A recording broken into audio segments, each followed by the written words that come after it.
Buenas noches. Son muchos los retos que enfrentan los pacientes hoy día. No tan solo el reto económico, sino también la fuga de profesionales de la medicina.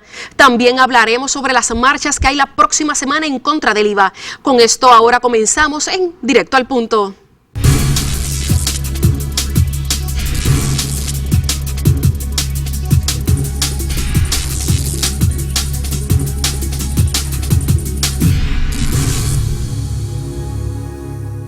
Buenas noches y bienvenidos aquí a Directo al Punto. Hoy vamos a estar hablando, entre otros temas, sobre el tema de la salud, aquí con el procurador del paciente, Carlos Mellado. Buenas noches. Buenas noches y gracias por invitarme. Claro, bienvenido. Mellado, ¿cómo está su procuraduría? Pues mira, ahora mismo, luego de la ley 77 nos han quitado la jurisdicción sobre los pacientes privados y Medicare. Obviamente, pues tenemos pacientes de reforma y seguimos trabajando día a día, ¿verdad? Por la violación de la Carta de Derechos y Responsabilidades del paciente, dándole a este paciente, ¿verdad? Ayuda y buscando un remedio, ¿verdad? Para cualquier tipo de violación a la Carta de Derechos. ¿Qué retos tiene ahora usted? Mira, ahora mismo pues nosotros hemos estado peleando en todo momento y buscando porque se le devuelva la jurisdicción a la oficina para los pacientes privados de reforma, privados Medicare y los que no tienen plan, que son el 55% de la población en Puerto Rico que no tienen derecho. O sea que esa parte no tiene representación. No tiene representación de un procurador. Y es irónico, ¿verdad? Porque ahora como se está hablando lo del IVU, que los va a afectar a todos este tipo de pacientes, pues no hay ninguna persona que defienda, ¿verdad? Por sus derechos y por sus intereses. O sea que una persona que tiene su plan privado, si tiene alguna situación, alguna queja, ¿dónde va? No, a ningún lado. Puede ir a apelar al plan médico. Si es una situación de un acuerdo contractual, pues puede ir a la comisión de seguro, pero si es un derecho de paciente, tiene que ir por derecho propio. O sea que solamente usted va a estar atendiendo por los derechos de reforma. Llevamos un año peleando. De hecho, se había radicado un proyecto de ley, el 695, que fue vetado por el señor gobernador. O sea que yo, ¿verdad? Mi pelea es que la Asamblea Legislativa y a la Fortaleza, pues parece que no le interesa que exista un procurador que vele por el 55% de la población. Cuando llega este tipo de pacientes a sus oficinas de quejas, ¿qué ustedes hacen? ¿Los orientan? Se orienta de que no tenemos, ¿verdad?, de qué es lo que pueden hacer. Si es una situación contractual, pues se refiere a la Oficina de Comisión de Seguros. Si es Medicare, pues se refiere a CMS. Pero los pacientes están cansados porque ahora mismo pues, todos los días se le viola el derecho a un paciente en este país y no tienen quien los represente.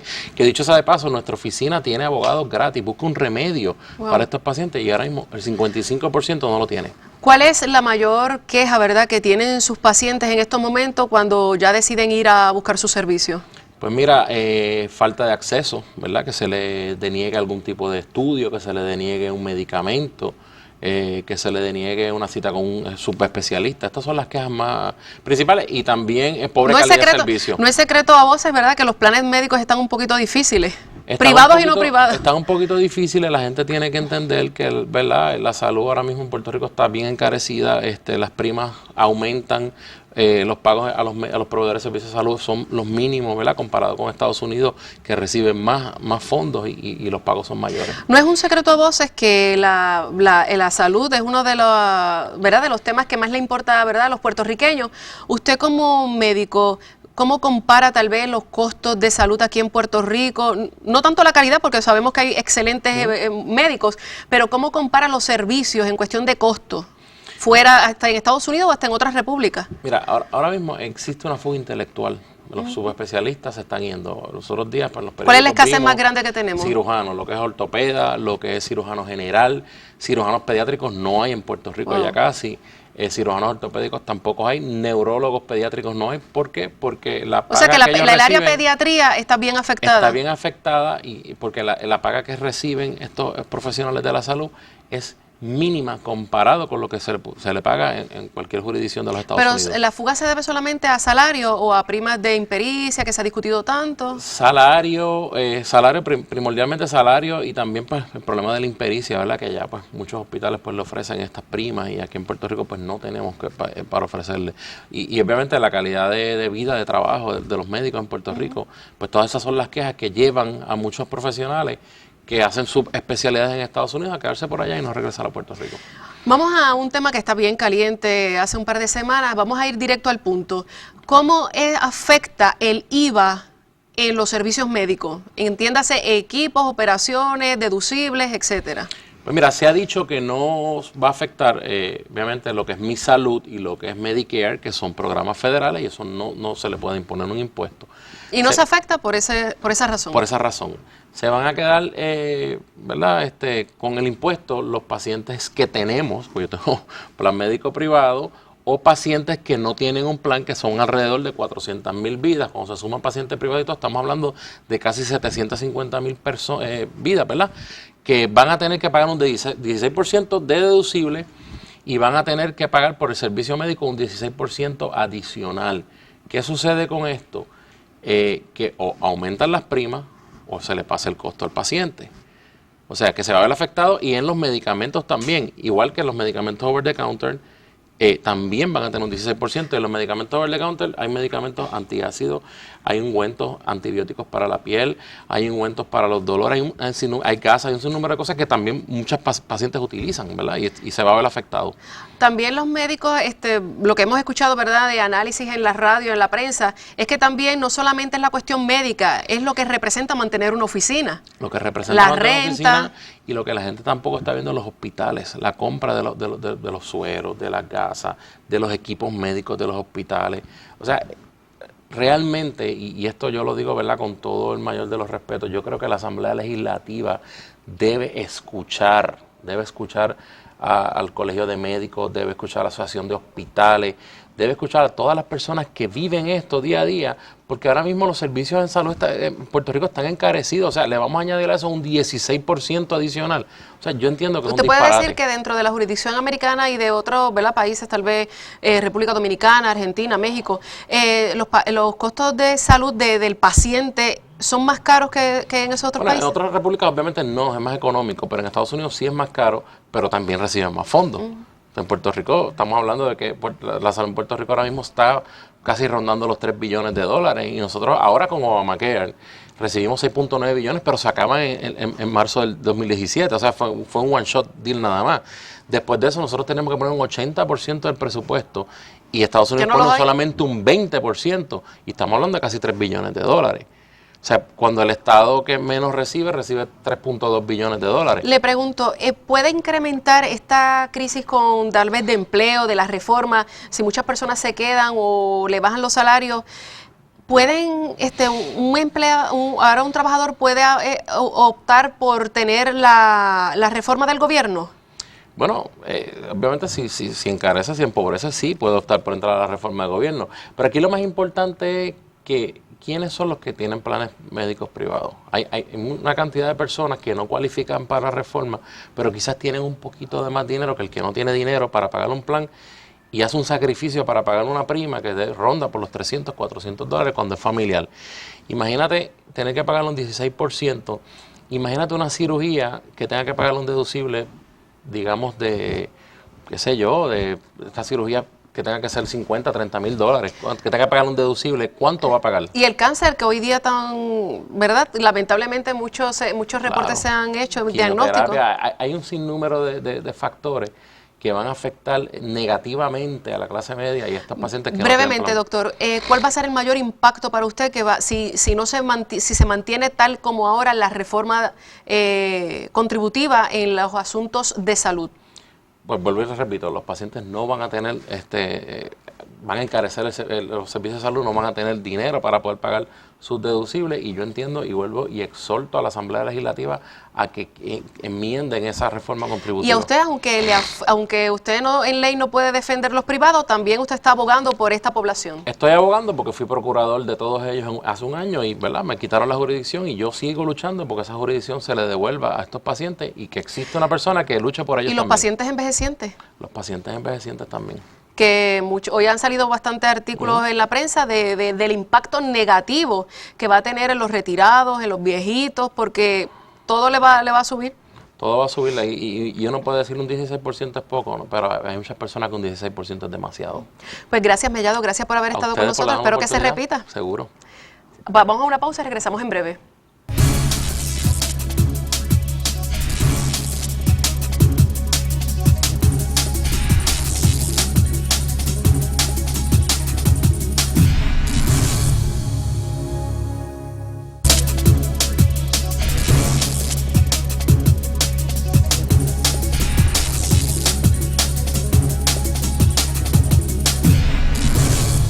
Y aquí en regreso a Directo al Punto, ahora hablamos con el representante nuevo progresista Antonio Tony Soto. Saludos, representante, y bienvenido. Saludos, Mariel, un placer estar compartiendo contigo y con el pueblo de Puerto Rico. Vamos directo al punto. Usted pertenece a la Comisión de Hacienda de la Cámara de Representantes, están ya en las vistas públicas del famoso IVA.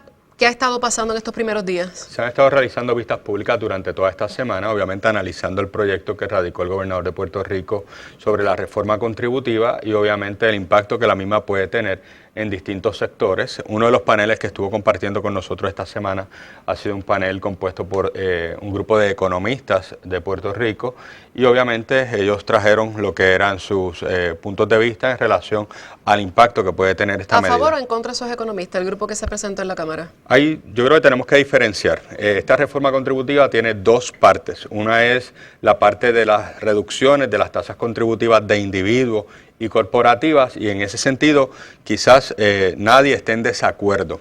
La otra parte es qué mecanismo se utiliza para sustituir los ingresos que deja de recibir el Estado, que deja de recibir el gobierno, y en este caso el mecanismo propuesto es sustituir el IBU, emigrar de un IBU a un IVA. En relación al mecanismo, ellos no están en desacuerdo, están en desacuerdo con la fórmula.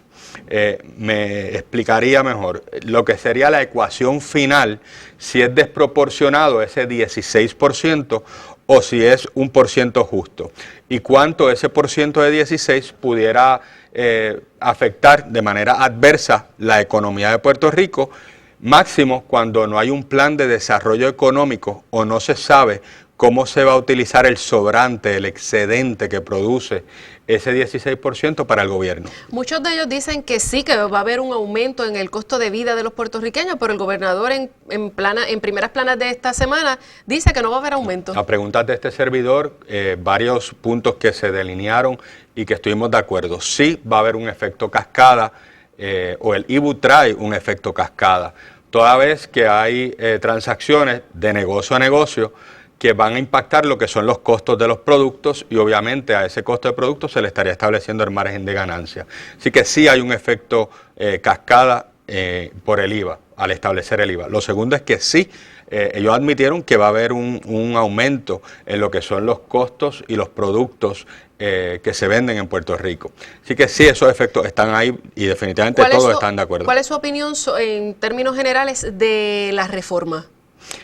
Como te mencioné, hay dos partes. La parte de las reducciones contributivas de individuos y corporativas, pues esa parte yo estoy de acuerdo. Donde no estoy en acuerdo es que lo que sustituye, el mecanismo que se utiliza para sustituir esos ingresos en el Estado, es un sistema que es el IVA, que yo entiendo que es más complicado para fiscalizar. Es un sistema que el Departamento de Hacienda en este momento no ha podido fiscalizar los puntos de venta. Imagínate fiscalizar el importador, los distribuidores, los puntos de venta, en adición a eso, todos los abogados, todos los CPAs, todas las transacciones negocio a negocio. O sea que, y obviamente el recibo. ¿Usted está de acuerdo con que se detalle o que no se detalle? No, definitivamente el recibo debería de estar detallado y hay cosas que se tienen que excluir. Si la política pública del gobernador es lograr la aprobación de este proyecto y conseguir los votos, por ejemplo, la educación privada debe ser excluida completamente. De igual forma, las transacciones negocio a negocio deben de tener un efecto cero en las mismas.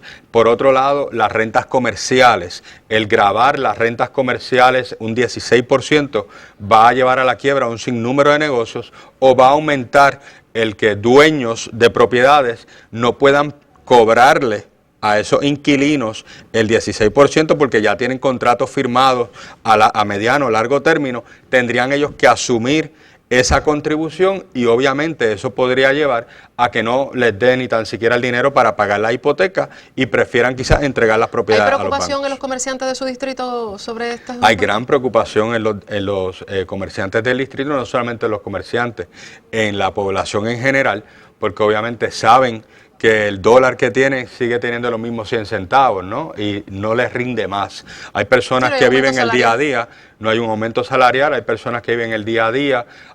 Hay un sector, Mariel, que quizás va a ser bien afectado y estamos hablando de las personas, los adultos mayores o las personas retiradas. Esas personas no tienen un ingreso adicional y por consiguiente van a estar pagando en vez de un 7%, un 16%. Y por otro lado, hay servicios que ahora mismo tributan 0, como son los deducibles de los planes médicos, que sería 0 y el aumento sería a 16. Los deducibles de los estudios, los MRI, los CT scan, los medicamentos over the counter. O sea, hay un sinnúmero de servicios que se afectan. No es un aumento necesariamente de 7% a 16%, en muchos casos es un aumento de 0 a 16%. En otros temas, no sé si ha visto esta campaña, somos puertorriqueños y somos cristianos, ni somos puertorriqueños ni somos cristianos, somos ateos. ¿Qué le parece a usted este movimiento que ha tenido ahora este grupo de ciudadanos en Puerto Rico, que tienen hasta una convención en agosto? Yo creo que el pueblo de Puerto Rico aspira a tener un mejor porvenir. Y si alguien ha servido de base para lo que es la sociedad puertorriqueña, es nuestra fe, ¿no? Es lo que nosotros creemos, son nuestros valores. Y la iglesia ha sido parte fundamental de lo que somos nosotros como pueblo. Pero ellos ahora reclaman que si hay espacios para ayuno y los municipios les prestan facilidades municipales o de gobierno a ellos, a los cristianos, pues también hay que darle ese espacio para que ellos se manifiesten. Ellos están en su libre derecho a expresarse, está protegida por la Constitución, tanto de Estados Unidos como de Puerto Rico, el derecho a la libre expresión. ¿Le preocupa este auge que ha tenido dentro de la sociedad, o por lo menos dentro de los medios? Me preocupa que nosotros en todos los ámbitos de nuestra vida tratemos de sacar a Dios. Me preocupa que en la política tratemos de sacar a Dios. Iglesia y Estado, ¿no mezclan como ellos dicen? Yo creo que sí mezclan. Yo creo que lo que no podemos es caer en una desproporción, en un desbalance. Pero Dios debe ser el centro de nuestra vida, donde quiera que estemos. Y a mí el ser cristiano, el creer en Dios, algo que yo no me puedo quitar cuando voy a entrar al Capitolio. Es algo que yo tengo que demostrar con mis acciones todos los días, no importa cuál sea mi ambiente de trabajo. El 1 de marzo, ¿va para la marcha en contra del IVA que convocó el doctor Ricardo Rosselló, pero que está haciendo un llamado no tan solo a sectores dentro del PNP, claro, sino también a otros sectores? Yo creo que todas las marchas que se hagan en contra del IVA son positivas. Lamentablemente no voy a estar participando de esa marcha en particular y te voy a decir por qué. El problema del IVA es un problema que nos arropa a todos, que no agrupa o que no es solamente del Partido Nuevo Progresista, que está opuesto al IVA por una cuestión partidista. De igual forma, la situación del IVA es más grande que Ricky Rosselló, es más grande que Pedro Pierluisi o es más grande que cualquier aspiración política que pueda tener Tony Soto. Por consiguiente, el politizar el tema, estaríamos segmentando a nuestra población. Debe ser un llamado de pueblo, debe ser una invitación a que el pueblo completo se manifieste, donde los líderes políticos de los distintos partidos no tengamos un rol protagónico, sino que sea el pueblo el que exprese, el que está en contra de un sistema contributivo que va a ser adverso. ¿Pero usted no va porque no puede o porque es convocada por el doctor Rosselló? Yo voy porque, como te menciono, yo entiendo que debe ser un llamado del pueblo, que nazca de la inquietud genuina que tiene el pueblo, donde no haya un protagonismo. Y en este caso, pues el protagonismo es marcado porque el propio doctor Rosselló el que está convocando a la marcha. Y ahí ya automáticamente tú polarizas. En este asunto del IVA, Mariel, hay muchos populares que están en contra. Hay muchos independentistas que están en contra con las tasas. Hay personas que no son afiliadas a ningún partido que están en contra. Entonces, si el llamado lo hace un líder de un partido político o lo hace una persona que milita un partido político, pues automáticamente va a haber un sector de esa población que no va a participar. Y este llamado tiene que ser un llamado amplio a la participación, donde sea un llamado inclusivo, donde todo el mundo participe. Pues gracias, representante, gracias por haber estado aquí con nosotros en Directo al Punto. Gracias a ustedes por la oportunidad. Vamos a una pausa y regresamos.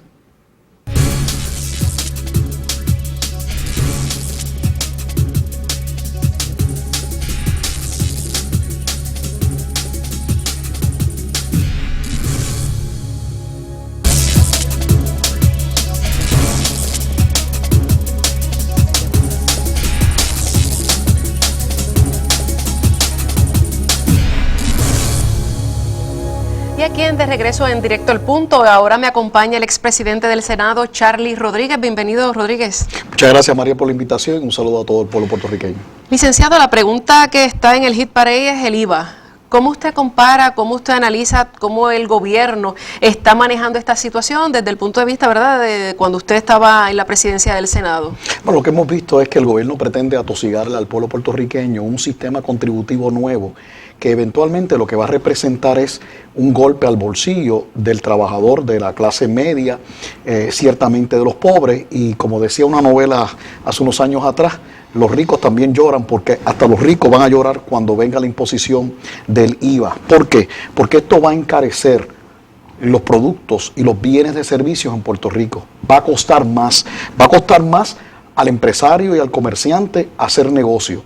Va a costar más al consumidor, porque obviamente va a haber un aumento de un 7% a un 16% en el impuesto del consumo, pero a su vez va a haber un costo adicional de operaciones por parte de los negocios que van entonces a tener que aumentar los precios de sus productos para poder lidiar con el aumento en costo operacional que van a tener en Puerto Rico. Esto del IVA va a ser desastroso para nuestro pueblo.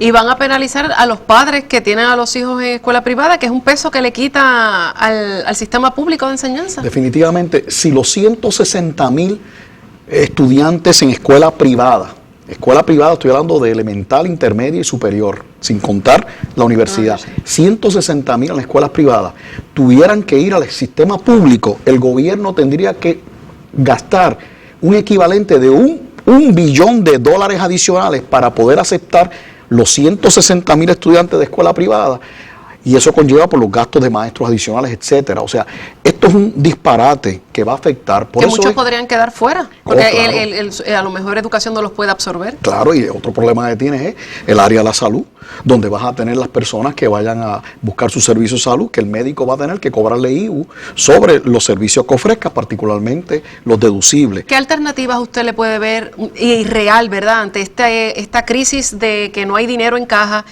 para ayudar a rescatar, verdad, y que no sea el IVA el que se imponga? Precisamente es lo que ya tenemos, que es el impuesto del consumo del IVU.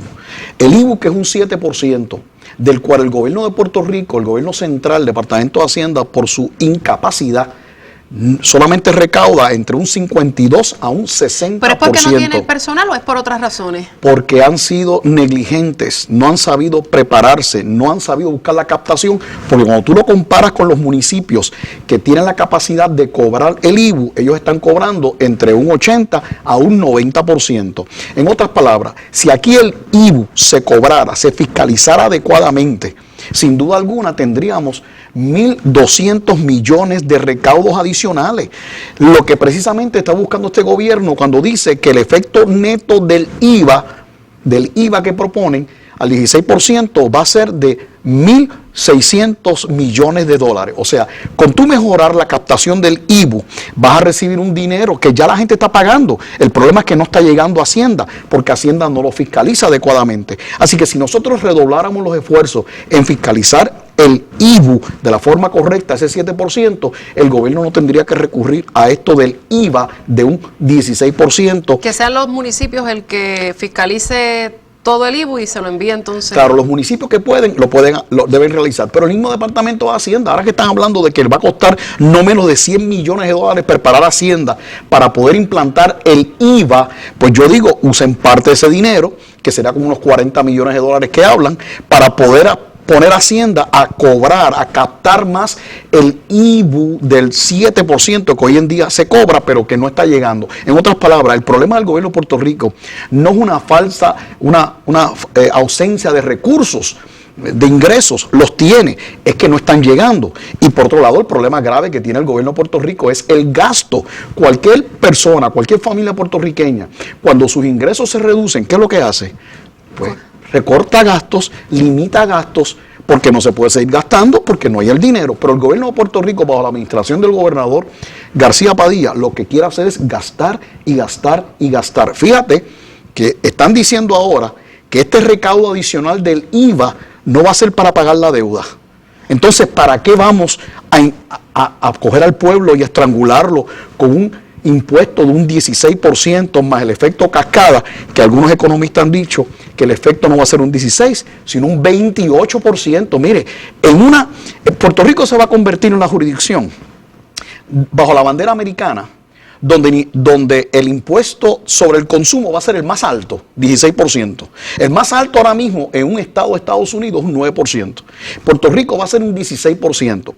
Amén de que Puerto Rico, bajo la bandera americana, es la jurisdicción donde el ingreso per cápita es el más bajo. Así que, ¿cómo es posible que vayan a estrangular al pueblo puertorriqueño con esto? Esto está mal y ya muchos están comenzando a darse cuenta, inclusive distintos sectores de nuestras industrias y nuestros comercios y nuestros negocios y profesionales se están dando cuenta que esto va a ser una cosa malísima, no tan solo para el pueblo, sino para ellos en particular. Rodríguez, la semana que viene, el próximo 1 de marzo, hay una marcha. Háblenos un poco de esta marcha, de qué se trata, dónde va a ser y todos los detalles. Bueno, no se trata de una marcha, más bien una manifestación, una concentración frente al lado norte del Capitolio de Puerto Rico. Esto es un evento a que ha hecho llamado el doctor Ricardo Rosselló, que ha hecho un llamado de unidad de nuestro pueblo para que allí se den cita. Es un evento que no va a ser político partidista, ha sido convocado por una figura que obviamente hace el llamado a la unidad, que está en el mundo político, pero los que van a estar dirigiéndose al pueblo en esa concentración van a ser personas representativas de todos los sectores de nuestra población y de nuestra economía que se ven afectados por la imposición del IVA del gobierno popular. Hace unos minutos el representante Tony Soto estaba hablando de que él no va a participar de la marcha porque está polarizada, porque es un personaje, ¿verdad?, político, y ya nada más con esto, pues ya las personas la ven así. Bueno, pero yo creo que él es político. O sea, que un político te diciendo pero que no va que sea porque es algo político. ¿verdad?, del pueblo. No, mire, esto es del pueblo. Y el pueblo se va a manifestar. El llamado lo ha hecho una figura que en el pasado también ha sabido unir sectores diversos, porque él, cuando dirigió Ricardo Rosselló, boricua ahora es, a través de toda la isla de Puerto Rico, tenía personas que creían en un Estado libre asociado hacia la República Asociada, tenía independentistas y tenía estadistas. Él ha sabido unir y ahora está haciendo un llamado de unidad. Yo creo que realmente el que no vaya es porque está asumiendo una actitud, yo creo que algo mezquina en la política. Nosotros no se trata de política, se trata de que tenemos que hacer una manifestación donde el gobierno entienda que este pueblo está cansado de la imposición. Él dice que hay expresiones como la del vicepresidente del PNP, Abel Nazario, de que los líderes que no vayan allá son líderes mongos, que eso no ayuda a nada a la unidad y mucho menos para que vayan allí a la marcha. Una vez más, ese es un debate político. El debate que va a haber en términos de la manifestación que se va a producir frente al Capitolio es una de pueblo, de un pueblo que no aguanta más. Y yo hago una invitación a todo el mundo que vaya. Aquí no se trata de PNP nada más, aquí populares, independentistas, no afiliados, se van a ver afectados por esta determinación del gobierno, y los que van a estar llevando los mensajes no va a ser ningún líder político, sino van a ser figuras que están identificadas con distintos sectores, señalando cómo lo que quiere imponer el gobierno les afecta a ellos y afecta a todo el pueblo de Puerto Rico. Pues gracias, Rodríguez, gracias por haber estado aquí con nosotros. Vamos a una pausa y regresamos en breve.